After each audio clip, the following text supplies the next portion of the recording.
მოგესალმებით ძვირფასო მეგობრებო, ჩვენ ახლა ვიმყოფებით ლალიანთის საკვირაო სკოლაში. ეს არის პოდკასტი ლალისთან ყავაზე და დღეს ჩემი სტუმარია ფსიქოლოგი კეთი დევაძე და უნდა გითხრათ, რომ ეს არის ჩემი ყოველთვის ყველაზე საყვარელი რესპონდენტი, როდესაც ჩემი ყოფილი მოსწავლე, ჩემი ყოფილი აბიტურიენტი არის ხოლმე მე ჩემი რესპონდენტი და რაღაცნაირად ვამაყობ ყოველთვის და ეს ყველაზე საყვარელი საქმიანობაა ჩემთვის. დღეს კეთი არის შემდგარი ფსიქოლოგი, ძალიან საინტერესო ადამიანი და მე ვთხოვე კეთის რომ გვესაუბრა გარდატეხის ასაკის პრობლემებზე, თუ როგორ უნდა ვესაუბროთ ბავშვს და საერთოდაც რა არის გარდატეხის ასაკი, ეს რასაც პუბერტეტი ქვია, ხო, სამედიცინო ენაზე და რა შეიძლება რომ ამ დროს აღზრდელმა ეს მშობელი იქნება მასწავლებელი ბებია თუ ის მიკრო წრე ის მიკროსოციუმი რომელშიც ბავშვი ტრიალებს როგორ შეიძლება რომ მოიქცეს მე მგონი ძალიან საინტერესო თემაა. Ცადოთ აბა რა გამოგვივა. დიდი მადლობა გაბატონ ლალი მოწვევისთვის. ვეცდები რომ საინტერესო დღე გამოგვივიდეს. ეხლა ეს არის ისეთი კითხვები, რომელიც მეც მაქვს როგორც მასწავლებელს და როგორც აი ამ გარდატეხის ასაკისთან შეხებაში მყოფ ადამიანს, ხო? და რაღაცები არის, რაც მე ჩემი პროფესიიდან გამომდინარე ინტუიციით, რაღაცა მიგნებებით, პრაქტიკა ძალიან კაი რამე არის, რომ გაძლევს საშუალებას, რომ ის რაღაც იმპლემენტაცია მოახდინო იმ რაღაც თეორიული ზოგჯერ არის, რომ იმას ამიტვემართება შედეგილებში, რომ ახლა იცი მადლობა პლატო, ან რაღაცა იქ ახმოვაჩი ახლა მადლობა ქართლერ.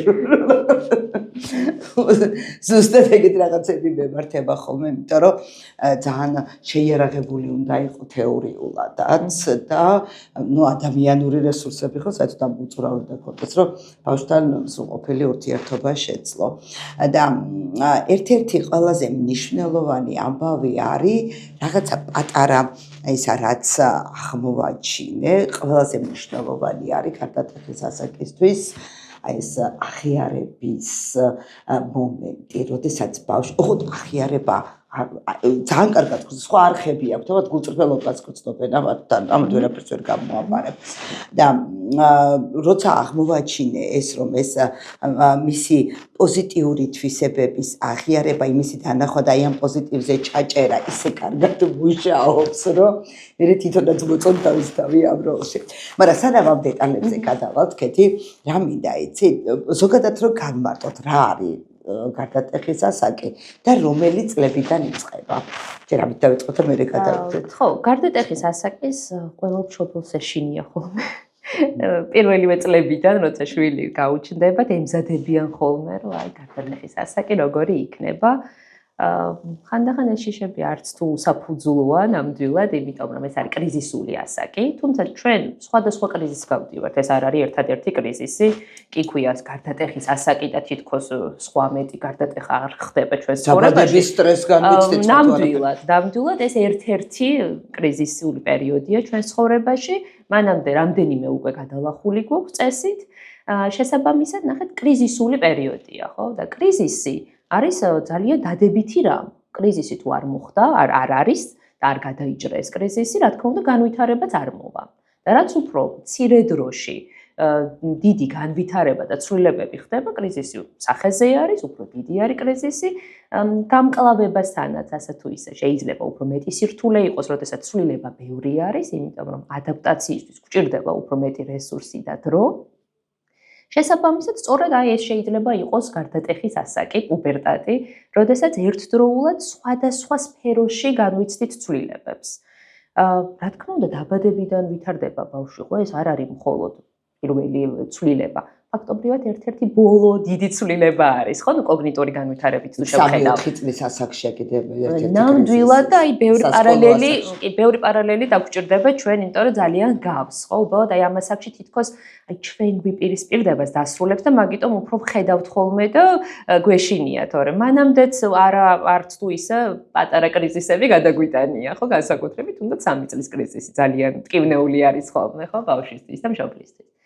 ამ დროს სხვადასხვა სფეროში ერთდროულად საკმაოდ დიდი ნახტომები ხორციელდება. შესაბამისად, რა თქმა უნდა, გვჭირდება დრო, რომ შევეგუოთ ამას. ეს არის პუბერტატი, ჩვენ ფიზიოლოგიური ცვლილებები და სქესობრივი მომწიფება მიმდინარეობს, არეული არის, ჰორმონები აფეთქებული. ფიზიკურად ვიზრდებით და იცვლება ჩვენი სხეული ძალიან სწრაფად და სხვათა შორის, როდესაც ვსაუბრობთ ხოლმე, ძალიან ხშირად არის გამოწვევა ამ ასაკში, რომ ბავშვებს მოზარდებს თავიანთი სხეულის მეუღებლობა აქვთ ხოლმე, არ მოსწონთ, ძალიან კრიტიკულები არიან.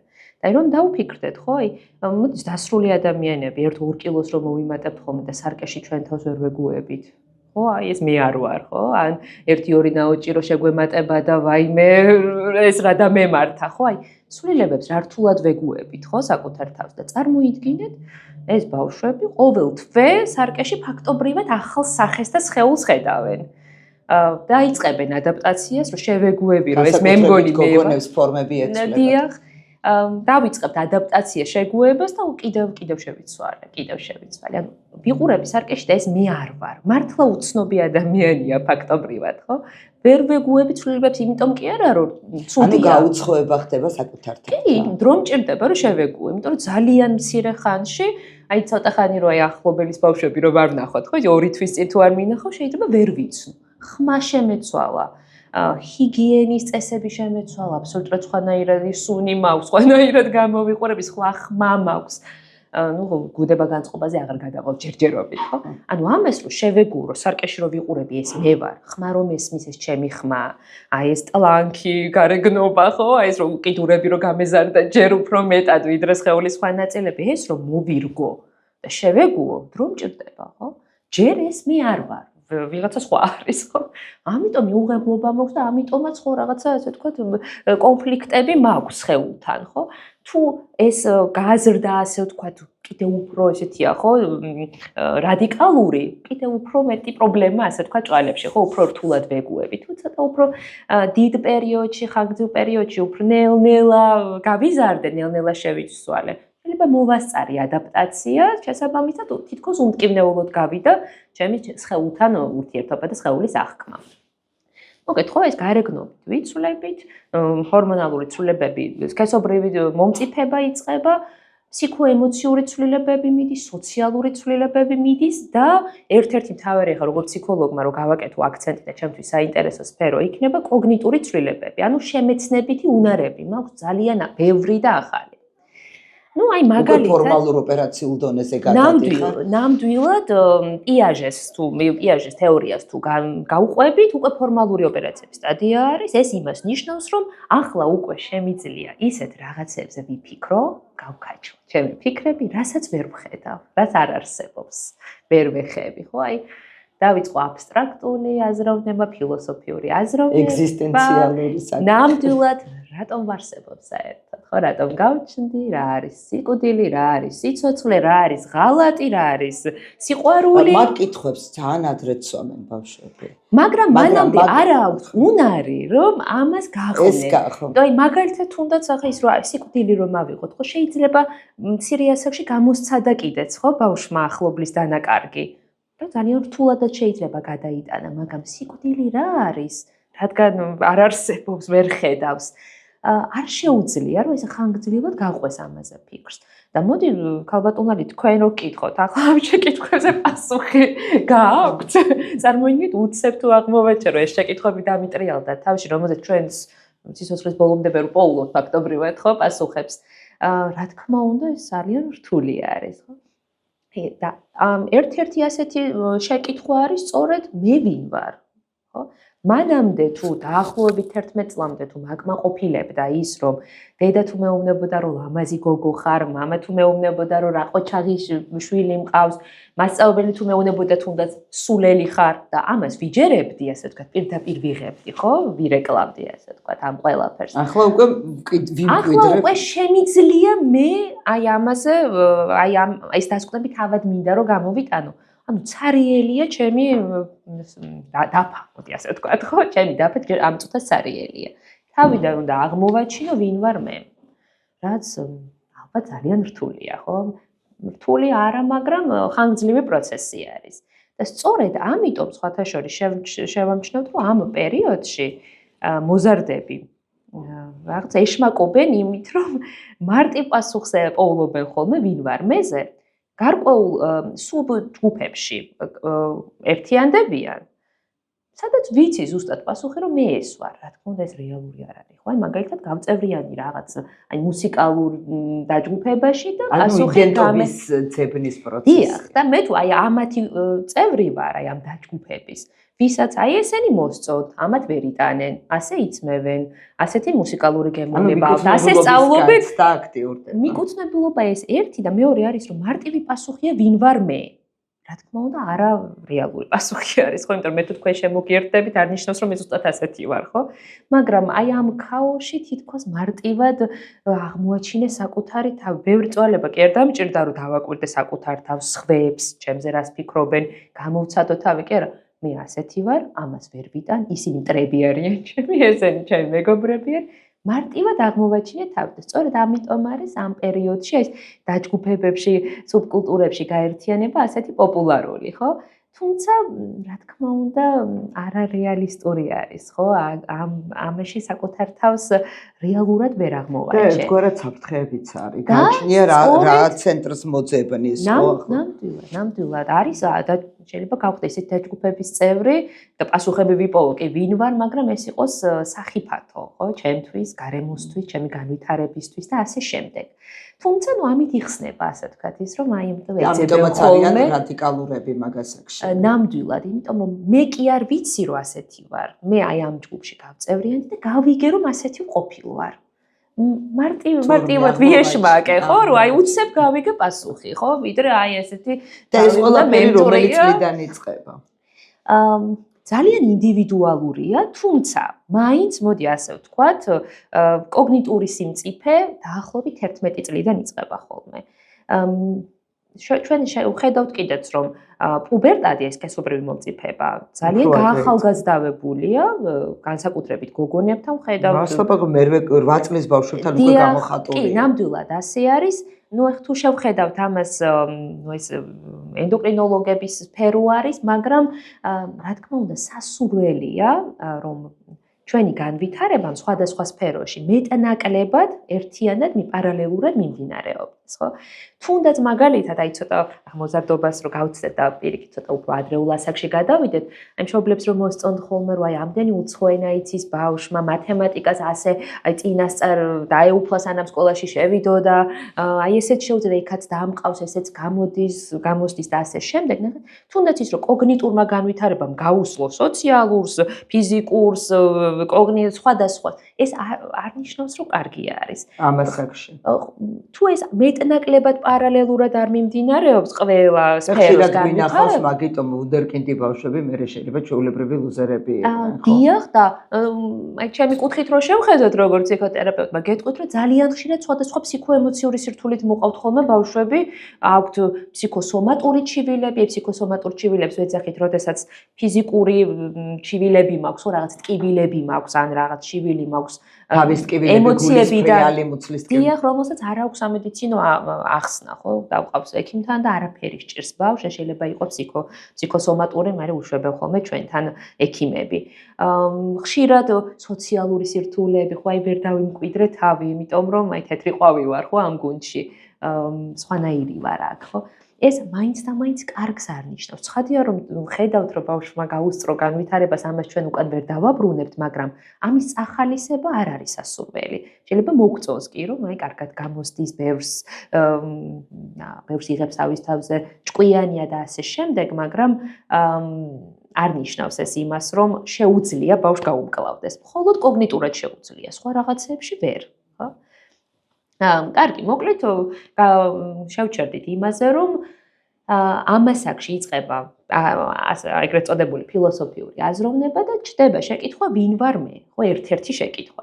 თავი უნდა აღმოვაჩინო. იწყება იდენტობის ფორმირება. როგორი ნარცისები არიან, როგორ უყვართ თავიან თავზე ლაპარაკი. ყველა აქტივობა, რასაც გავაკეთებთ, ისეთი რომ ესადაც მეა წარმოჩენილი. ნუ ესე იგი ისეთი ცოცხალი ინტერესია. ეხლა ყურებ ჩამოყრილი თუ არიან და ამ თემას რომ შემოიტან და უკვე აი ნახეთ ესეც როგორ შეგვიძლია რომ ავხსნათ, ხო? აი წარმოიდგინეთ რომ აი 3 წლის ასაკში მაგალითად ბავშვებს აქვთ უნარი ამ დროს გამოყოფენ საკუთარ თავს. ასე ვთქვათ, მეორე გამოყოფა დაბადების ჭიპლარის გადაჭრის შემდეგ, ხო? ой, ეგ ჭიპლარი კიდე სალაპარაკო გქედება. რეალურად გადაჭრი. ფიზიკურ ჭიპლარს გულისხმობ ჯერჯერობით, ხო? აი 3 წლის ასაკში უკვე წარმოიდგინა, გაიაზრა ბავშვმა, რომ ცალკე არსებობს. მანამდე ვერ ხვდება. ხო, ახლა ასეთი ჭკვიანიც არ არის, ჯერ რომ სად მოხვდა. მესამე პირში ლაპარაკობს, მესახმა. შეიძლება რაღაცის ნაწილი ვარ, აი ვერ გააცნობიერე ზუსტად სად მოხვდა. 3 წლის ასაკიდან, 3 წლის ასაკიდან და ცოტა ადრე, მაგრამ 3 წლის კრიზისის დროს წარმოიდგეს უკვე საკუთარ თავს ცალკე ობიექტად. და ამ დროს უჩნდება ხოლმე ესეთი სურვილები, რომ აი ამას ჩემით გავაკეთებ, უკვე შემიძლია, ხო, მე შევჭამო, ჩემით ჩავიცვა, მე ავიღო, ჩემით წავალ და ასე შემდეგ. ხო, იმიტომ რომ ხდება, რომ უკვე ცალკე არსებობს, ხო? და ამას აქეთ ხო აი ბავშვებს ვერ ვაჩერებთ ხოლმე, ხო, სულ თავისით უნდა გააკეთონ. იმიტომ რომ ეს უნარი ახალია.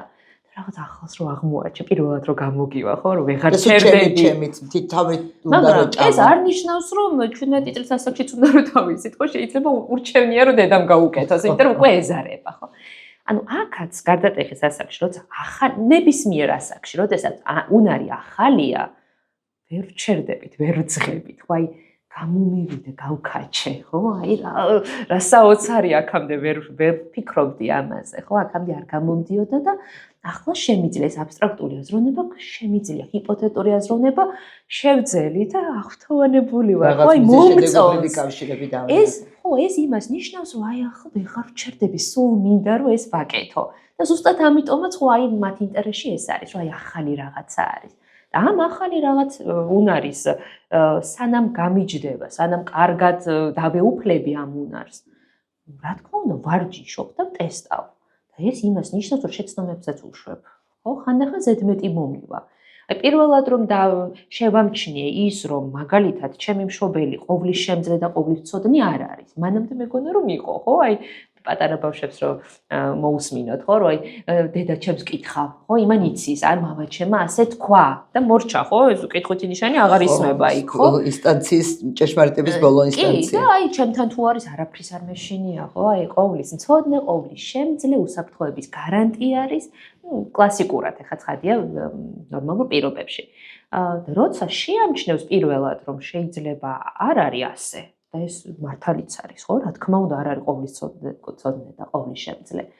ეს შემჩნევა შეიძლება განაზოგადოს, გააზვიადოს, შეიძლება შეცდომებიც დაუშვას, ხო? ამ ახალი უნარის დაუფლების პროცესში და ხანდახან ფიქრობ, რომ არაფერი არ იცის საერთოდ ჩემმა მშობელმა. ანუ შეცდომები გადაფასება ხდება მშობლის. არა უშავს, ხო? აი როგორც წარმოიდგინეთ ახლა თქვენი შვილი, რომელმაც სიარული ახლახან ისწავლა, პირველი ნაბიჯები გადადგა და რომ დაეცა, თქვენ თქვით, რომ ვაიმე, დაეცა, ანუ აღარ უნდა იაროს საერთოდ, ხო? რა თქმა უნდა, სიარულის პროცესში როგორც ხან დაეცემა და იდგენს, ხან ისე შეეშინდება, რომ ცოტა ხანი აღარ ცდის, ხო? მე დაცემის შემდეგ სიარულის ცდას, ხან ზედმეტად ავიდა სადღაც და სახიფათო სიტუაციაში აღმოჩნდა. ეს ხომ იმას არ ნიშნავს, რომ სიარული ცუდი ყოფილა და აღარ უნდა იაროს. ჩვენ როდესაც აი ამ ასე ვთქვათ, ფილოსოფიურ აზროვნებას კითხვითი ნიშნის ქვეშ ვაყენებ და შორიდან ვუყურებ და ჩვენი შვილი თითქოს აღარ მოგწონს, ჩვენი მოსწავლეები ენას მიტლიკინებენ, ხო? აღარ მემორჩილებიან. ეს რო არ მოგწონს, გამოდის, რომ ჩვენ არ გვინდა, რომ ამ ბავშვმა, ამ მოზარდმა ზოგადად აზროვნება შეძლოს ამომაოდ. ეს უნარი დაიმკვიდროს. გაისისხორცოს, ხო? რა თქმა უნდა, ეს იმას არ ნიშნავს, რომ შეცდომებს არ დაუშვებს. სწავლობს, ხო? თან მით უმეტეს აი როგორც თქვენ თქვით, ხო, ეს რაღაც ახალი უნარი რო აქვს, სულ ამას იყენებს, ხო? ცოტა გადაჭარბებულად, ხო? აღფრთოვანებულია, მოსწონს, ტესტავს და რა თქმა უნდა, შეცდომებსაც აუცილებლად დაუშვებს. ისე ვერ დაეუფლება ამ უნარს. ამიტომ ხშირად ეშინიათ ხოლმე მშობლებს, როცა ამას ხედავენ, ხო? აი ძალიან ხშირად არის ხოლმე მშობლები გვეუბნებიან, რომ აი საერთოდ აღარ უნდა ჩემთან ურთიერთობა. ჩემი საერთოდ აღარ სჯერა და აი მის მეგობრების სჯერა მხოლოდ. მე რასაც ვეუბნები, საწინააღმდეგო უნდა გააკეთოს. აი ამასაც ხშირ შემთხვევაში თუ ურთიერთობები ასე თუ ისე ნორმალურია, მანამდე იყო ნდობაზე დაფუძნებული ურთიერთობა მშობელსა და შვილს შორის, ეს სრულიად ადეკვატურია, ხო? ზედმეტი მოსდის. ნუ განვაზოგადებთ, რომ ეს ასე იქნება სულ და მე და ჩემ შვილს ასეთი ურთიერთობა გვექნება, ხო?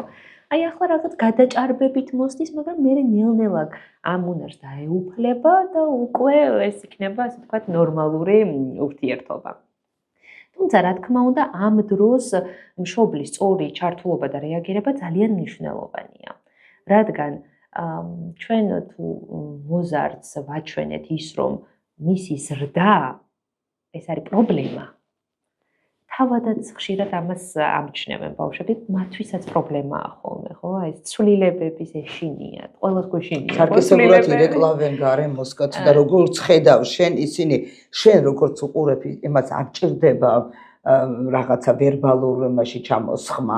თვითონ ხდებიან გრძნობენ და ხედავენ როგორ პიპად უყურება. დიახ, უყურებენ და სოციალიზაცია ასე. რა თქმა უნდა. სარკისებული მექვია მაგას. ამიტომ ძალიან მნიშვნელოვანია რომ რეაგირება ამ დროს იყოს ადეკვატური მშობლისგან. ეს ყველაფერი გასაგებია, მაგრამ იმისი აქვს ჩვენ რა უნდა ვქნათ. მშობლებმა რა ქნას, ეს არის რაღაცა ძალიან ისეთი რთული ამბავი, იმიტომ რომ აი მშობლის მხრიდან ხო არის თანისპირზე სიარულია რა რაღაცა აი არ უნდა ერთი თუ შეგეშ და რატო და მეორე პრობლემა კიდე რატო არიან უფრო რთულად რატო აქვს ეს გარდატეხის პერიოდი ვაჟებს ვიდრე გოგონებს ეს კიდე მეორე ამბავია ვაჟები უფრო რთული არიან უფრო მოწყვლადები არიან რაღაცა იოლად იმსხვრევიან, უფრო მყიფეა მათი ფსიქიკა. აი ეს განსხვავებაც არის და რაღაცნაირად აი ამაზეც რომ ვისაუბროთ, ხო? იცით, ვერ დაგეთანხმებით, რომ მაინც და მაინც რთულად მიდის ვინმესთან პირიქით აი მენტალური ჯანმრთელობის კუთხით რო შევხედოთ. ოღონდ ხო აი სიფთულეს როგორ შევხედავთ გააჩნია ხო ახლა მისთვის რა შეიძლება იყოს გოგონები უფრო ამტანები არიან ფიზიკურადაც და ეხლა აი გოგონებთან უფრო მეტად არის ხოლმე სხვადასხვა მენტალური სირთულე გამოვლენილი მაგალითად თვითაზიანებები სუიციდალური ქცევები უფრო ხშირი არის ანუ ასე მე ფსიქოლოგის კუთხიდან რო შევხედოთ გეტყვით რომ უფრო მეტად ამას ვხედავთ გოგონებში ვიდრე ვაჟებში თუმცა ნახეთ კი ასეც არის შეიძლება რომ განმაზოგადოთ იყოს ვაჟებში ჩავთვალოთ რომ რთულად მიდის, იმიტომ რომ გოგონები უფრო ექსპრესიულები არიან. უფრო მეტი ხშირ შემთხვევაში. თან კულტურაც აძლევს გოგოებს თვითგამოხატვის საშუალებას და ამ ბიჭებს ვაიძულებთ რომ ჩაიხშო. თვითგამოცხადებულ დეპრესიაში ხო ასე თქვა, იტირონი, წუწუნონ. ვაიმე მე მქონდა ერთი ისა, ვაიმე ისეთი სისაყვარლე და როგორ ვერ გადავიღე. ერთი გოგონა დადგა, აქეთ გადავიდა და მეთქი რა გჭირს მეთქი და გაბრაზების წუთები მაქვს. რა კარგად მოუფიქრებია, რომ შეუძლია გამოხატოს გაბრაზების წუთები რაღაცა იქ სასოწარკვეთის წუთებია რაღაცა არქმევ და საყელებს და ხო და რაღაცა ეს საყვარლობა იყო და ბიჭები ამას თვითონ არაკეთებენ იმიტომ ამას ისოსდება ეკვა. კი, რა თქმა უნდა, კულტურა აძლევს რაღაცა. სქესობრივი თავისებურებებიც ექსპრესიულობა ნაკლები არის და კი, რა თქმა უნდა, შესაბამისად გამკლავებაც უფრო რთულია. სოციალური წრეებიც, რაღაც გოგონების და ბიჭების სრულიად განსხვავდება. გოგონების სოციალური წრეები არის დაფუძნებული ამ გაზიარებებზე, ბიჭების არა. ხო, ბიჭები რაღაცას ერთად ვაკეთებთ. კიდე კეთი, ეხლა ამ თემას არ ეხება, მაგრამ რა აღმოვაჩინე, იცით, როცა თვითნებურად ვაჯგუფებ ბავშვებს, რა თქვენ როგორც კიდე ისე გადაჯგუფ. ჯგუფდებიან გოგონებად და ბიჭებად. რასაც? აი, სადღაც 10 წლის რა მაგასაკში. მეთქი ხალხმა კაცობრიობას ამდენი ძრო დაჭირდა, რომ გოგონებს და ვაჟებს ერთად. ესენი ერთად დამჯდარიყვნენ საკაკეთილო პროცესზე ერთმერხთან რა გჭირთ, ვრებ, ხოლმე რომ ისე ჩავსვამიკა მე ვცდილობ რომ ეს გენდერული ბალანსი დავიცვა, რომ რაღაცა ასე არ იყოს. აი გოგოები კავეჯიბრებით ბიჭებს. აი ეს გაჯიბრება არ მომწონს კიდე, რატო უნდა გაეჯიბრო ბიჭებს, რა შეეჯიბრებინე. ხო და აი ესეც ალბათ რაღაცა ეს არის, ხო რაღაცა ინტიმი აქვს თითქოს კი, გადატეხის ასაკის შემდეგ, აი ეს სქესობრივი მომწიფების შემდეგ ხშირ შემთხვევაში ეს ირევა. აი მანამდელ ბავშვებს ახასიათებთ ეს სქესთან ძალიან ისეთი მიკუთვნებულობა. რა თქმა უნდა დღევანდელ დღეს ეს აღარ არის ძაფრად გამოკვეთილი, იმიტომ რომ როლებიც ცოტათი აირია, ხო, ესე თქვა კულტურულად გენდერული როლები, მაგრამ მაინც მიკუთვნებულობა უფრო ძლიერი არის, ხო, მე რომ გოგო ვარ ეს ძალიან მნიშვნელოვანია, მე რომ ვაჟი ვარ ძალიან მნიშვნელოვანია ეს, ხო? და ერთმანეთთან შერევა, აი მე უფრო იწყება, აი და ხო, 12-13 წლიდან უფრო მეტად. კარგი, ახლა ჩვენ რა გავაკეთოთ, თუ ეს იყო შეკითხვა და ესა ყველაზე დიდია. კი, მოდი აი პირველ რიგში იმით დავიწყოთ, რომ ვიცოდე რა ხდება ჩვენ თავს. ეს ძალიან მნიშვნელოვანია, ხო? როდესაც არ გვაქვს ინფორმაცია, უფრო შეშინებულები ვართ, თუ ვიცი რა არის ნორმალური განვითარება, რას უნდა ველოდე, რა უნდა ხდებოდეს, რა უნდა მოხდეს ახლა ჩემ შვილთან. ახლა ასე რომ არის, რატომ არის, ხო? ეს გვაძლევს აი რაღაც კონტროლის განცდა. შეიძლება არაფერი შეიცვალოს, მაგრამ მე რომ ვიცი, რომ ეს ასე უნდა იყოს, ნორმა ასე არის, სხვანაირად არ შეიძლება რომ იყოს. ეს უკვე მაძლევს რაღაც სიმშვიდეს და მშობლები ძალიან იცვლებიან ხოლმე. უფრო ნაკლებად უწუდებენ მერე თავიანთ შვილებს, როცა იციან რა ხდება, ხო, კონტროლი მაქვს. ეგ ძალიან მნიშვნელოვანი ამბავია, იმიტომ რომ ხანდახან არის მშობლების აი დასაფრული თვალები, აი მე რა ჭირს, აი მე ასე იქცევა, ისი აკეთებს და როცა აცნობიერებს მერე საუბარში, რომ ეს მარტო მას არ ჭირს ეს ხოლო ჩემ შვილთან არ არის ეს, ესეც მნიშვნელოვანია ვიცოდე, იმიტომ რომ თუ არ მაქვს გამოცდილება, ხო, ეს პირველი შვილი არის ამას აქში, ან შეიძლება ჩემს სხვა შვილს იგივე პრობლემები არ ქონდა, ხო? რომ ვიცოდე რა არის ნორმალური, რა არა, ეს ძალიან მნიშვნელოვანია. ფსიქოგანათლება ძალიან დიდი როლი აქვს ამ ამბავში. მეორე არის და ძალიან მნიშვნელოვანი არის ის, რომ ნახეთ ჩვენ მშობლები მოვდივართ, ხო, პირდაპირ მოზარდის მშობლები არ გამختاروართ, ხო? დედება მithomets მუცლითაც ვატარეთ, გავაჩინეთ და იმის შემდეგ მოუყვებით, ხო, როდესაც სრულიად დაუცველი იყო ბავშვიდან. ჩვენც რაღაც როლში ვართ. ეს როლი დაბადებიდან თუ მოყვებით ხარ კრუხივით გადაფოთლი. კი, ასე არის ნამდვილად. ხო, ახლა შეიძლება ჩვენ ხანდახან ფსიქოლოგები, მასწავლებლები, მესამე პირები ვაკრიტიკებთ მშობლებს, მაგრამ როლში არის ეს მშობელი, რო არ უნდა და მაშინაც უწევდა, რო უნდა მიმხვდარიყო ახლა ბავშვი რო ტირის, მუცელის ტკივა, სამოთყოფოში უნდა წავიყვანო, გაუვლის, შია, ყველაფერი ჩემი გადასაწყვეტი იყო, ხო? მე უნდა მიმხვდარიყავი მის მაგივრად მას რა უნდა. და მოდის დრო, როცა უკვე ვეღარ ხვდები, რომ მუხრუჭი სად უნდა და აი ზუსტად აღარ არის ეს საჭირო. შეგიძლია მოეშვა. აი ეს მარტივი არ არის, ხო? ახლა 12 წელია თუ ასე ვარ, შეიძლება საერთოდ არ უნდა და ემშობ ძალიან რთულ დროს გადიან ხოლმე განსაკუთრებით აი ჩვილობისას მშობლები, ხო? სულ არ უნდა და უნდა რომ იმისთვის გაეზიარებინა და ეთქვა იმ ბავშვს თვითონ მიიღო გადაწყვეტილება, ხო? აი ეს რაღაც რთული დილემები, რომელსაც სულ მშობელი წყვეტს, ხო? თუ გაცივდა ჩემი ბრალი ყოფილა ალბათ, ხო? რომ აი თბილად არ ჩავაცვი. ახლა მე მგონი ცხელა და ოფლი გამოსის, ეს მე უნდა გადავწყვიტო, უნდა განჭვრიტო, ხო? თითი არაფერში უნდა შეყოს, არ უნდა გადავარდეს, თან თავისუფლებაც უნდა მივცე და აი ამ დილემებში ვარ სულ. გადაწყვეტილების მიმღები ვარ მე ის როგორი გაიზრდება, იქნება თუ არა ცოცხალი, ჯანმრთელი შემდეგ, უსაფრთხოდ, განათლებული, ბედნიერი და ასე შემდეგ.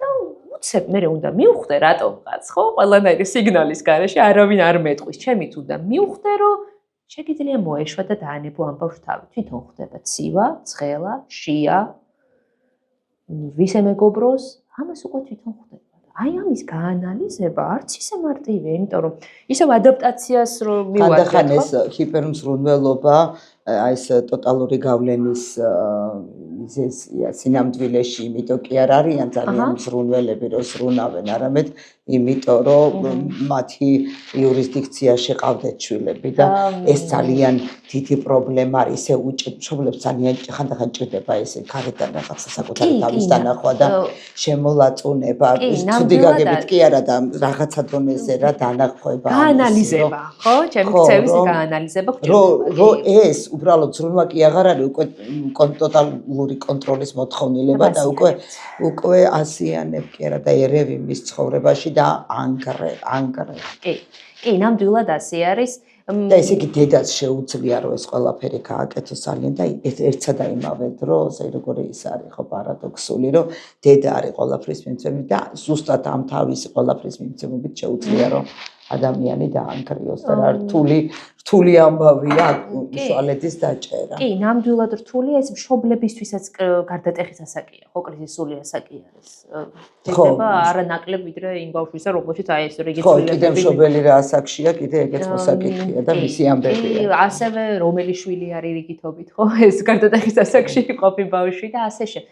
ცხადია ხა ჩვენ აი მოდი განვაზოგადებთ და აღარ ჩავყვებით აი სხვადასხვა ტიპის მშობლს აი აღარ ჩავალ ამ სიღრმეებში. რა თქმა უნდა განსხვავდება ძალიან ბევრი რაღაც განაპირობებს ხო ცხადია, მაგრამ აი მოდი ზოგადად რო ვთქვათ, ასეთი ტიპური მშობელი, რა თქმა უნდა ამ დროს მნიშვნელოვანია რომ შევატყოთ, რომ რაღაც სხვა როლში უნდა გადავიდე ჩემს შვილთან. აღარ სჭირდება რომ ვუთხრა რომ შია, უკვე თვითონ შეუძლია, ხო? რეალურად ეს წესით ჩემთვისაც შვება უნდა იყოს, ხო? თუ ჯანსაღად დალაგებული მაქვს ჩემი პირადი ცხოვრებაც, ხო? ძალიან ხშირად მშობლები ამბობენ, რომ აი თავი გადავდე ჩემი შვილისთვის, ხო? აი ამას აი რისკებიც აქვს, ხო, ზუსტად ის რომ გადავდე, მე როცა აღარ ვჭირდები, მე სად მიდის, ხო, ჩემი ცხოვრება, მე რას ვაკეთებ, ხო? დავრჩი აი ეს. ხო. და კი, რა თქმა უნდა, არის გულისწყეტა ხანდახან ეს არჩევანიც არ არის ხოლმე, ცხადია. ყველას არ აქვს შესაძლებლობა რომ აირჩიოს, თავი გადადოს თუ არ გადადოს და ასე შემდეგ. თუმცა ამ პერიოდში გავაანალიზო, რომ ახლა სხვა ტიპის ურთიერთობა უნდა დავამყარო ჩემს შვილთან. და მანამდე თუ აქ იჯდა და მე ვიცოდი რა უნდა თქვას, ისედაც ჯერ სულელი იყო, ასე ვთქვათ, ხო არ იყო ესეთი ჭკუიანი. ახლა უკვე არის. 12 წლის ბავშვი უნარებით, კოგნიტური უნარებით უკვე ჩვენთან სწორი არის. ხო? გამოცდილება გვაქვს მეტი, თორე უკვე ჩვენსავით აზროვნებს, შეუძლია რომ იაზროს. და უფრო კარგადაც ხშირ შემთხვევაში და უფრო სწორადაც. კი, და არის რომ ძალიან საინტერესო ადამიანია უკვე ჩვენ თვალწინ. შესაბამისად, ახლებური ურთიერთობა უნდა ვისწავლო მასთან. უკვე თანასწორი ურთიერთობა, სადაც მე კი არ ვეუბნებ რომ ხელი გაასწორა, բայց დაჯექი ხო, აი რო წარმოვიდგინოთ ახლა რომ ძირითადად მშობელი რეალურად არის მაკონტროლებელი, ხო? შეიძლება ძალიან დიდ ასაკშიც კი, ხო? იმიტომ რომ ისიც ვერ გამოვიდა როლიდან, აი პატარაობაში რომ 40 წლამდე, მაგრამ მე მინახავს 40 წლის ბავშვებიც, მაგრამ ეს გარდატეხა თუ იქ არ მოილია, სადამდე შეიძლება გაგრძელდეს. მუდმივად შეიძლება გაგრძელდეს, რა თქმა უნდა, მაგრამ ნახეთ, აი ამ გაშვებისთვის ჩვენ ვემზადებით მას შემდეგ რაც გავაჩინეთ. ოღონდ ეგ არის, რაკეთი ეს უნდა ითქვას აუცილებლად, რომ აი ეს გაშვების მომენტი მშობელმა დედამ თუ არ გააკეთა, შვილი ვერ მიდის, თავისით ვერ წავა. აი ეგ არის მთელი ამბავი კიდე, რომ და როგორი განათლება ჭირდება დედას და როგორი ინტუიცია და ინტელექტი ერთად, რომ მიხვდეს, რომ აი რა მომენტში რა გაშვების რომელი ფორმებია საჭირო და როგორ უნდა ჩაჭრას ეს ჭიპლარი. და ფაქტობრივად ეს დედამთილის ურთიერთობები ხო აქედან მოდის არა, მე რომ აი ეს ვერ გადაჭრელი ჭიპლარი, ეს ორი ძუს ბრძოლა, რა ვიცი, ხვადისთვის რაღაც ამ დონეზე მიდის. ხო, ფაქტობრივად ეს წლის დედამთილის კონფლიქტი და აი აქ ამ ყველაფრის მიზეზი ზუსტად ამ გარდატეხის ასაკში ჩდება. და აი მაშინ ყალიბდება მშობელსა და შვილს შორის ეს ურთიერთობები. მანამდეც, მაგრამ ახლა უკვე სახეს იღებს, ხო? უკვე ავტონომია აქვს სულად ბავშვს, ხო, გამომეყო. უკვე ფორმა ეძლევა ამ ურთიერთობას. კი, იმიტომ რომ მანამდეც, ნახეთ, მანამდეც ჩვენ ზოგადად, ხო, აი ისე იგივეს განმეორდები, რომ რადგან უსუსურია ჩვენი შვილი, აი ასე ავეწყეთ, ვისწავლეთ, გვინდოდა თუ არ გვინდოდა, მშობელმა დავისწავლეთ ის, რომ მუდმივად უნდა ვეძებდეთ რაღაც პრობლემა ხომ არ არის, ხო? ცუდად ხო არ არის, გაცებული ხო არ არის, რაღაცას ხო არ გადმოაგდებს, ხო არ ეთკინება, ხო არ მოიწამლებ.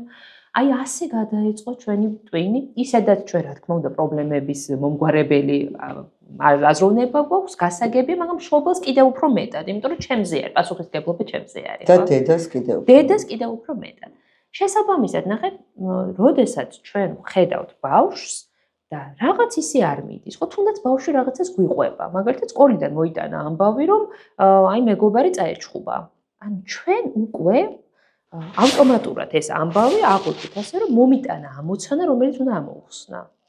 წადი შენ ხვალ უთხარი იმ ბავშვს, რომ მე ჯერ აღარ დაგელაპარაკოს ასე. ან მე ახლა ავდგები, წავალ დავრეკავ დედამისთან. მე უნდა მოვაგვარო. წავა ამბავი. ხო, აი მე ავტომატურად ასე ვფიქრობთ, ხო, ვერ ვუძლებთ, ხო? ჩემ თავზეც გამომიცდია, ხო, თუ ძალით არ შეიკავეთ, თავი გვაქვს ეს მოთხოვნილება, რომ აი ბოდი შეიძლება გაგაწყვეტენ ძალიან კარგ რაღაცას შეეხე და მინდა რომ თუ მშობლები და ალბათ მშობლები გვიყურებენ და შეხედავ ძალიან ხშირად მეც რაღაცა კონფლიქტური სიტუაცია არის, მეც ასე ვიძაბები ხოლმე რა ბავშვებთან რომ ხედავ კონფლიქტებს, იმიტომ რომ როცა ჩემი სიტუაცია სულ ამაზე ვმუშაობ, რომ ეს კონფლიქტები და ერთი თან მარტივი რაღაცა აღმოვაჩინეთ. ძალიან ამძაფრებთ ხოლმე ჩვენ თვითონ უფროსები იმ კონფლიქტებს. რაღაც 1-2 გავჩერდი და რომ გონია რომ აი რაღაცა დაინგრევა ქვეყანა და გუშინ ლამის ერთმანეთს მევშიწდეს და წვდნენ და შაშჭავდექი და რაღაცა და დღეს ახლა როგორ იქნება მოვიდნენ შეძრნენ ერთმანეთთან იქ ერთ პატარა კუთხეში და უძიფუძები კი რა გავგეშთი ეს რო აღმოვაჩინე და მე მშობლებსაც მე დაანება თვითონ მოგვარდებიან ოღონდ დისტანცირებული ის ჭირდება რაღაცა ფრთხილი და რაღაცაც არამეში არ გადავიდეს მაგრამ თუმცა ხდება ისეთი რაღაცა რომ ძალიან ხშირად ბავშვები თვითონ აგვარებენ ისე მარტივად ამ პრობლემებს რომ სულ არ ჭირდება მშობლების ჩარევა ამიტომ პირველ ეტაპზე თუ რაღაცა მძაფრი ფორმა არ ექნება ამას ალბათ არ იქნება კარგი ჯარი. ნებისმიერ რამეზე, ნებისმიერ რაღაცაზე, ეს არ არის მარტო ბავშვების კონფლიქტი, ანუ რაღაც მოგვიტანა ინფორმაცია ბავშვმა და ჩვენი თავის ტვინი ავტომატურად აღიქვამს იმას, რომ ეს არის პრობლემა და დაცვა ჭირდება. რომელიც აი მე უნდა აბა ისთვის ვარ ხო მშობელი, მე უნდა მოვაგვარო. რეალურად ჩვენ არ ვიცით ამ პრობლემის ამოხსნა. მართლა არ ვიცით. როგორ შეიძლება მე ვიცოდეთ შეიძლება სულაც არ არის პრობლემა. შეიძლება სულაც არ არის. გულწრფელად არ ვიცით, ხო? ზოგჯერ ბავშვები ამძაფრებენ და სუბიექტურად ხედავენ. ნამდვილად და რომც შევესწროთ კიდეც იმის ამოხსნა ჩვენ არ ვიცით.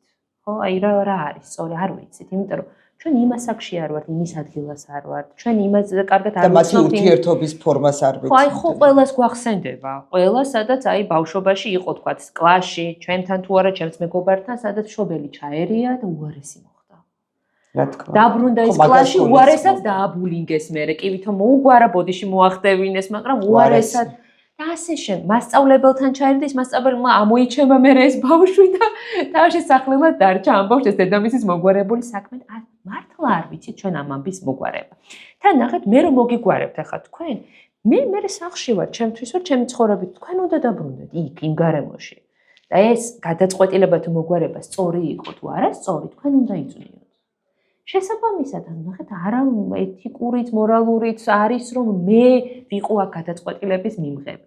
და რეალურად მართლა არ ვიცით ჩვენ ბავშვების პრობლემები როგორ უნდა მოვაგვაროთ. არც ფსიქოლოგებმა არ ვიცით, არც ფილოსოფოსი, არავინ არ იცის, ხო?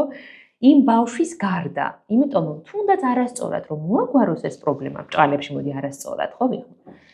თვითონ გაიზრდება ამითი, ხო? თვითონ იქნება მისი ცხოვრების გადაწყვეტილების მიმღები. აი ეგ არის, ხო ხშირად ჩვენ გვინდა რომ აი ბავშვებს სტრესი რუსოს აქვს კარგად, ის კი არა რომ აი სტრესები და კონფლიქტები ავარიდოთ ბავშვებს, არამედ გამკლავება უნდა ვასწავლოთ და იმ სიტუაციაში უნდა ჩავაყენოთ რომ თავის პრობლემას თვითონ მოუაროს. კი, აი ნახეთ კრიზის ფსიქოლოგები ხედავთ ხოლმე როგორც შესაძლებლობა. აი კრიზის თუ შევესწარით ასე ვთქვათ, ხო? ეხლა ჩვენთან მოხდა კრიზისი, ეს არის ის მნიშვნელოვანი ამბავი, რასაც თუ წარმატებით გადალახა, ეს იქნება მისი გაკვეთილი. ეს არის ძალიან მნიშვნელოვანი ამ თუ არა და მაშინ მთელი ცხოვრება უნდა მეშინოდეს, რომ ეს რაღაც არ შემემთხვას.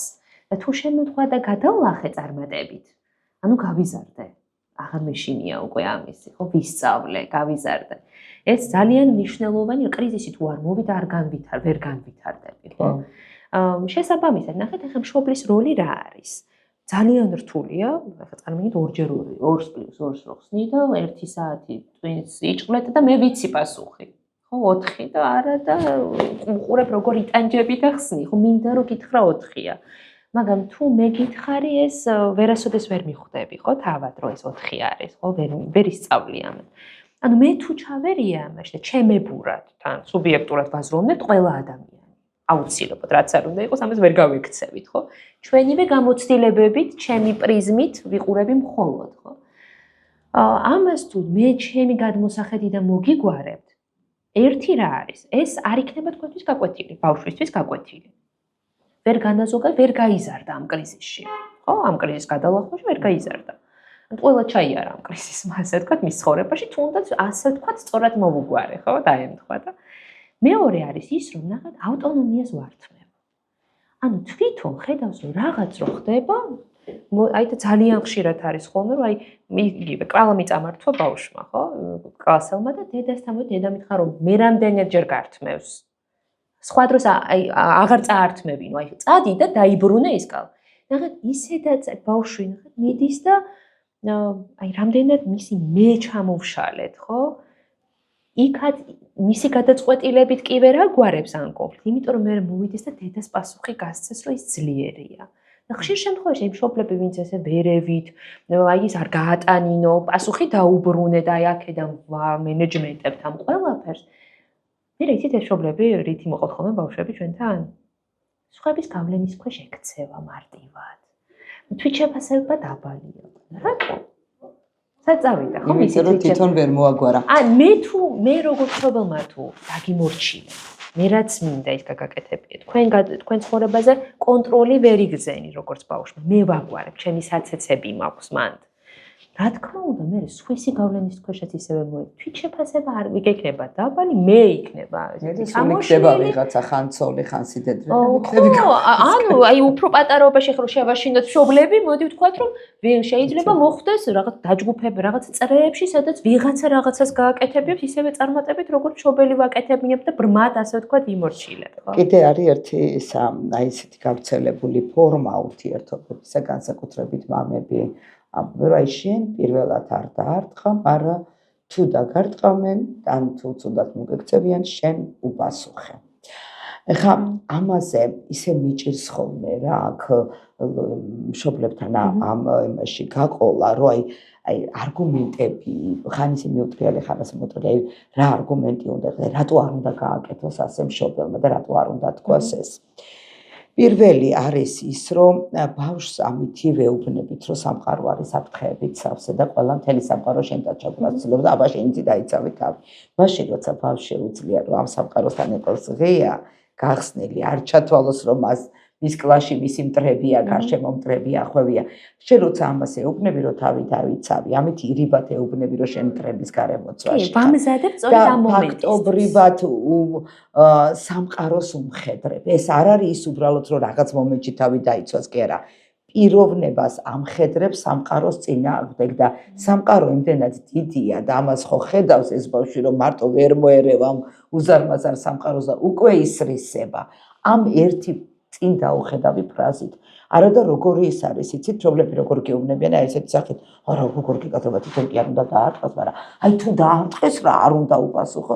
აი ამას რო ვეუბნებ და ვასწავლით ტექნიკებს ბავშვს, როგორ დაიცვან თავი ასე ბულინგის დროს, როგორ შეიძლება რომ ეს რაღაცა ჰუმანურ აქტად გადააქციოს. შეიძლება იმ ბავშვმა ვერ გაიგო შენ რო გეტკინა, შენ რო გეწყინა, შეიძლება ვერ გაიგო რომ შენ რაღაცა შენთვის ეს ფორმა მიუღებელია.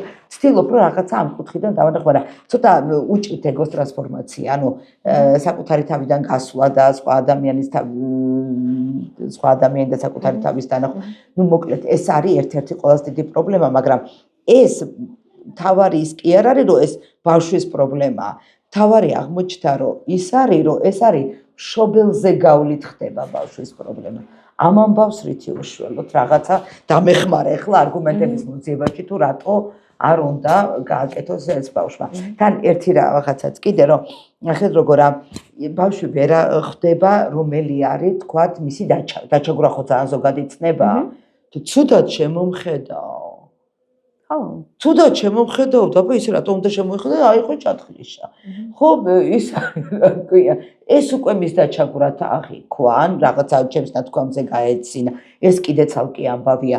რო გაგეცინება რაღაცაზე, ამას რო დაცინვათ აღიქვამენ, ეს ისეთი სენსიტიურები არიან და რაღაცა მასწავლებლებთან აკრძალული მაქვს მასწავლებლებისთვის, ასე არ გაიცინოთ ბავშვის იმ რაღაცაზე თქო რა, სისაყვარლეებზე, ჩვენ რო სისაყვარლეებს ეძახი და რო გვეცინებო, არ უნდა გაიცინო იმას, იმიტომ რომ გონია რომ დაცინე. ან რაღაცა ბოლოს ერთი თვითონ რა ყვება სიცილში, მაგრამ სიმწრის სიცილია.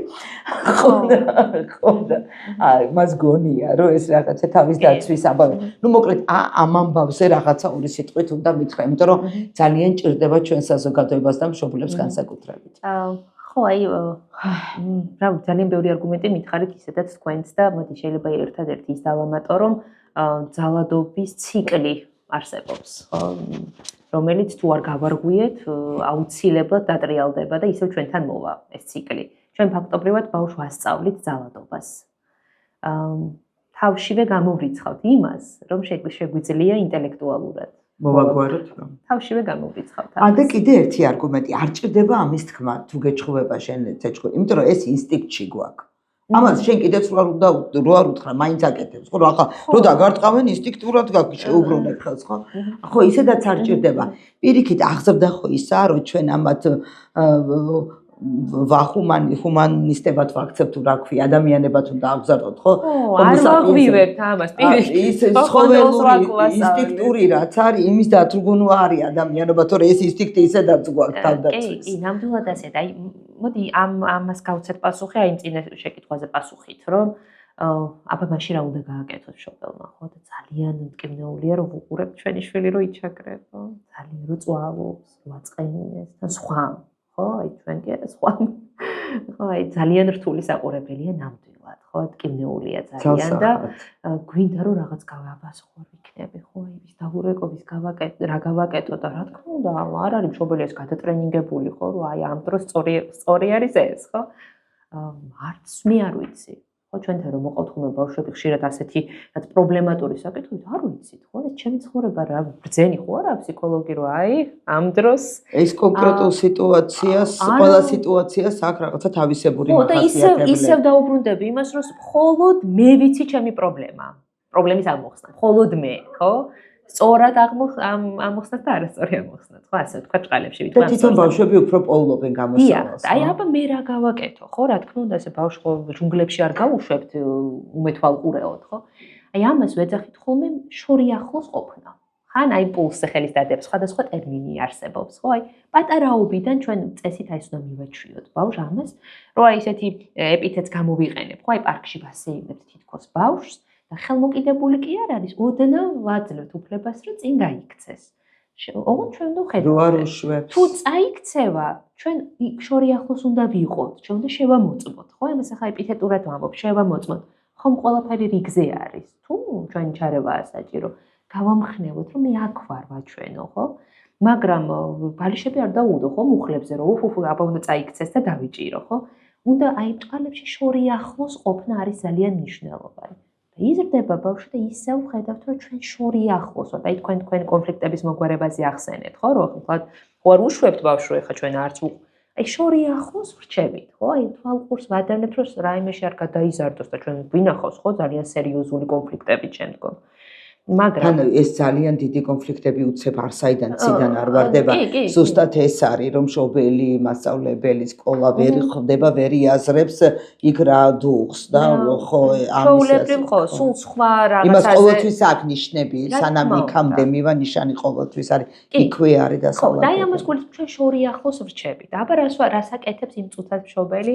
ხო, ვცდილობ პირველ რიგში ემოციებისგან დავცალოთ ბავშვი. აი მოდი წარმოიდგინეთ რომ ახლა ბავშვი მოვიდა და გვეუბნება რომ ხო აი ჩემი კლასელი წამეჩხუბა, ხო? აი რაღაცა ან გვეუბნება რომ აი ჩემს კლასელს ხელი მოვარტყი და სისხლი წამოუვიდა. გამოიძახეს მანდატური, სასწრაფო და ასე შემდეგ და ნუ ალბათ ჩვენი პირველი რეაქცია იქნება ის რომ აიმე ეს რა გააკეთე, ხო? და აი ას როგორ შეიძლება ჩამოაყალიბებ დამნაშავეთ და ხო, აი ნახეთ კარგი საქციელი ნამდვილად არ არის. მოდი დავამძიმოთ და ვთქვათ რომ ძალითაც დაარტყა თქვათ. ცხრში მართლა დაარტყა ხო იჩხუბეს და უფრო დავამძიმოთ ეს ამბავი.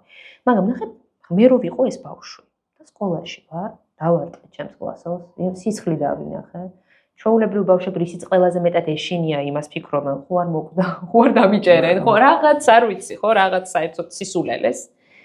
შემდეგ მოდის ყველა და მე მეჩხუბება და ავტომატურად როდესაც მეთანაშაულებენ რა მინდება თავი დავიცვა და გადავიდე შეტევაზე ხო აი მეზიზღება ყველა და ყველაფერი განსაკუთრებით ის ბავშვი ვინც დავასარალე მე ხო და მოდის დედაჩემი თუ მამაჩემი და ისინიც კიდევ აი როგორ შეიძლება აი რომელ ვარიანტში ჯდება რომ მე აი რომელი გაგრძელებით ვიგრძნობ ეს რა აი რომელი ვარიანტი ვიგრძნობ ახლა ამ სცენარში გავიაზრებ რომ და როგორ დავასრულებ აუცილებლად უნდა თანაუგრძნო ის ემოცია აი ამ ახლა მე რაც მოვყევი აქედან გამორიცხულია ფაქტობრივად არ არსებობს ფაქტობრივად უკვე ზრდი კრიმინალს ჩვეულებრივ მე ყველაფერს გავაკეთებ რომ თუნდაც ტყუილს ვიტყო რომ მე არ ვყოფილვარ ან თავსაც დავაჯერებ ან არ ვიცი გეჩხუბებით ყველას ჩავიკეტებ გავიქცევი ნუ არ ეს ღირსი იყო კიდე ცოტა მოუწია კი ან გადავალ სკოლიდან და იმ ქუჩაზე ჩავლაც კი აღარ მინდა 40 წელიც კიდევ პლუს ხო აი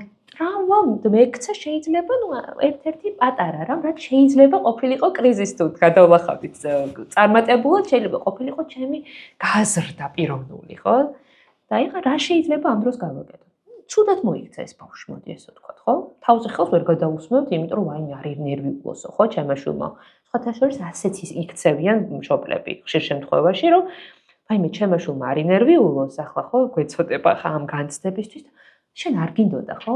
არა, ამას არ უნდა და შენ არ იყავი, ხო? აი ვაშორებთ ამას, ხო? აქაც რა თქმა უნდა, ასე ფსიქოპათად ვაყალიბებთ ბავშვს, საერთოდ ვერ ვიაზრებ. მე რაღაცას რო გავაკეთებ, ეს ჩემი ბრალი არ იყო. მაგრამ იმ მომენტში ემოციურად უნდა თანაუგრძნო. აი ხა ნახეთ რას ვაკეთებ. ამას ვეძახით ხოლმე სარკეში ჩახედვას, არ ეკვლას. აი რა ემოცია აქვს ახლა ჩემს შვილს. შეგვიძლია ვივარაუდოთ, ხო? შეგვიძლია ეს გავხმოვანოთ, რომ რა რთული დღე გქონია დღეს. აუ ალბათ როგორი მაგარ ჭარში ხარ. როგორი ნერვიულია. შეგეშინდა. ხო სიმართლე, ეს არ ნიშნავს, რომ ყოჩახ შვილო, ან შენ არ გაგიკეთები. მაგრამ დამნაშავე ვიყავ და თან შემეშინდა. თან ვინერვიულე და თან აი ძალიან ცუდად ვარ, ხო? თან გაუბრაზდი კიდეც, ხო?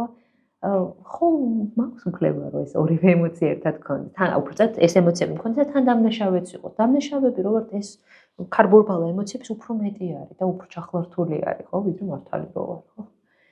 ამიტომ აი ამოდი ამისგან ჯერ გამათავისუფლე ეს ემოციები რომელიც მქონდა და შევიკავე და უბრალოდ აგრესიაში გამოვიდნენ. ხო, აი ეს ვერჩიში გამოვხატე, ვერც ვაიმე ხო არ რაღაცა ხო არ აიმე რამ ეს ვერაფერი ვერ გამოვხატე. და ასე დროს შეკროლები არიან. ერთადერთი, ნუ ბრაზი გამოვხატე, ან ესეც ვერ გამოვხატე, შეიძლება გააჩნია კიდე, ხო, როგორი ბავშვია.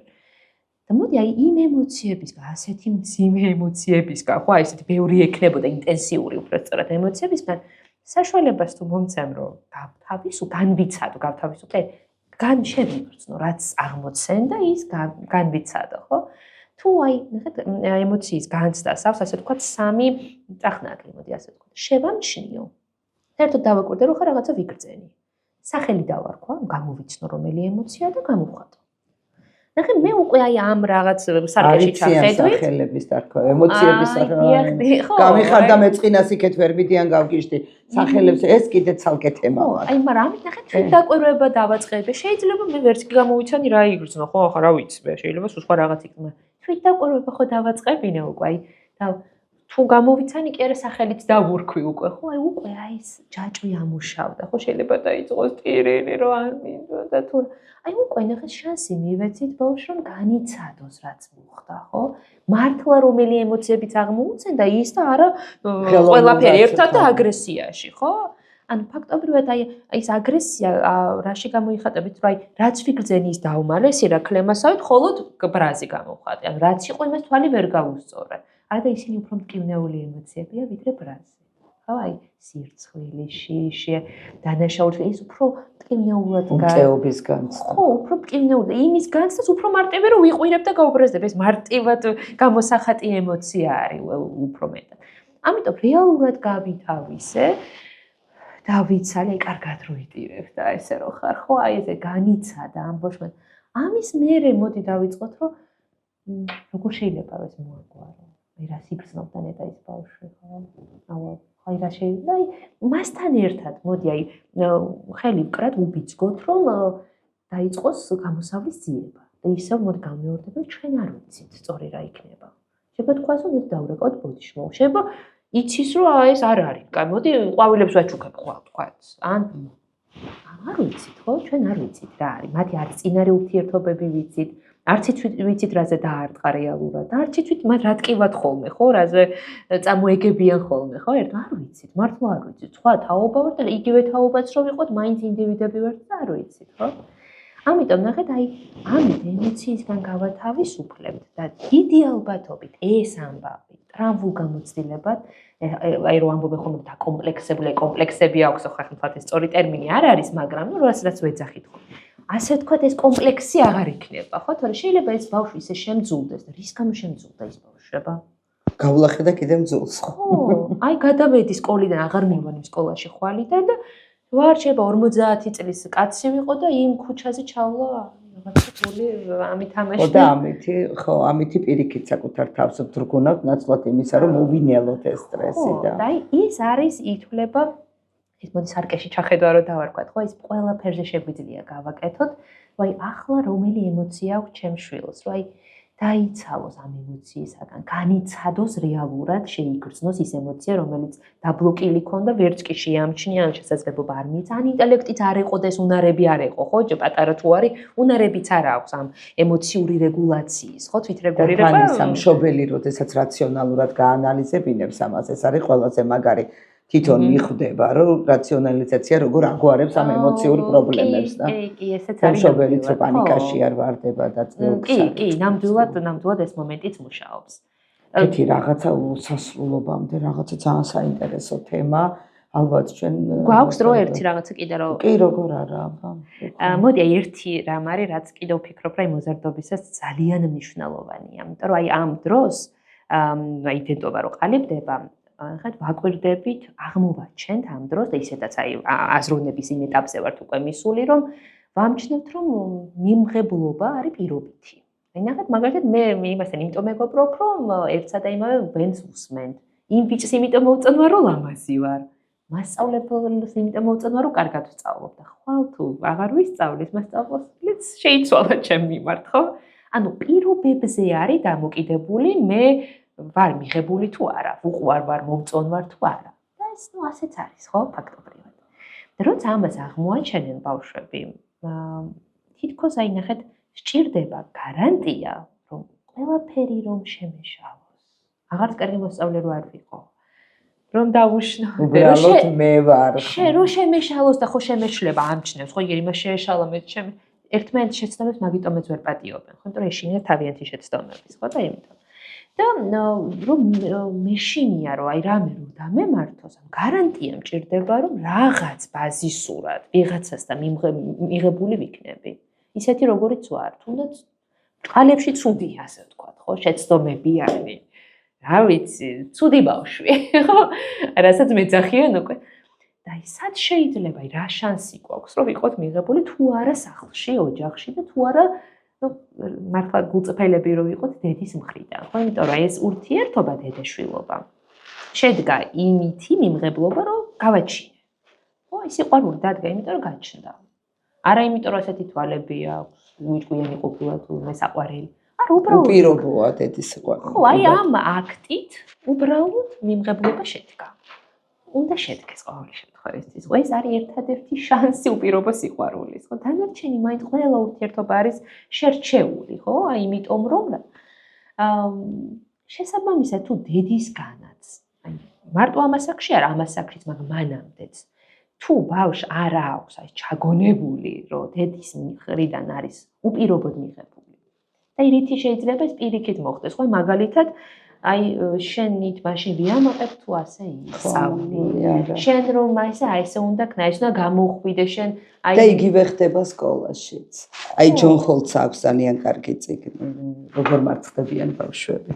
ხო, და აი ნახეთ, აი აქ ამასაც თუ აი ესეც თუ არ იქნება დედის მხრიდან უპირობოდ მიღება და აი როგორი რაღაცებით შეიძლება იცით რომ ჩავაფინოთ ეს მიმღებლობა რომ აი რაღაცა ნაჩხუბრები რო ვარ ცუდად რომ მოიქცა და რომ დავსაჯეთ რომ აი მაშინაც რო უთხრათ რომ ახლა კი ცუდად მოიქეცი მაგრამ ხო გახსოვს რომ ჩემთვის ერთადერთი ხარ მე ყოველთვის მეყვარები ანუ ეს სიყვარული რაღაც რო გატეხე ცუდად რომ მოიქეცი დავალებები რო ორიანი რო მოიტანე ეს ცუდი საქციელი იყო შეიძლება დაისაჯე კიდეც მაგრამ ეს არ ნიშნავს რომ მე არ მიყვარხარ ხო აი გვაქვს რომ აი შენ აღარ ხარ ჩემი შვილი პატარებს კიდე იქ ჩაგაბარე პოლიცია წააგიყო ნუ თქვათ ხო აი უფრო პატარაობისას ჩემ ბავშვობაში ინტერნეტში ჩაგაბარებ კი ახლაც არის აი ეს გამოთქმები არსებობს სხვადასხვა იმითი ინსტიტუციების სახელები შეიცვალა მაგრამ ისევ არსებობს ხო თითქოს აი მართლა ისე ბავშვის უარყოფამდე არა აკას არა არის რა თქმა უნდა ეს არის აი როცა მithქვამს ხოლმე მშობლისთვის რაღაც ისე შეცბარა რომ ეს არც კი მიფიქრია რომ ამასთან ისეთი დამოკიდებულება აქვს რომ ესენი ხო ბუკვალურად პირდაპირ იგებენ ამ ჩვენს მეტაფორებს და იმას ვერ ხვდებით ჩვენ აი მნიშვნელოვანია რომ ჩვენი სიყვარული ხო აი მიყვარს მეტი რა უნდა გავაკეთო ხო მაგრამ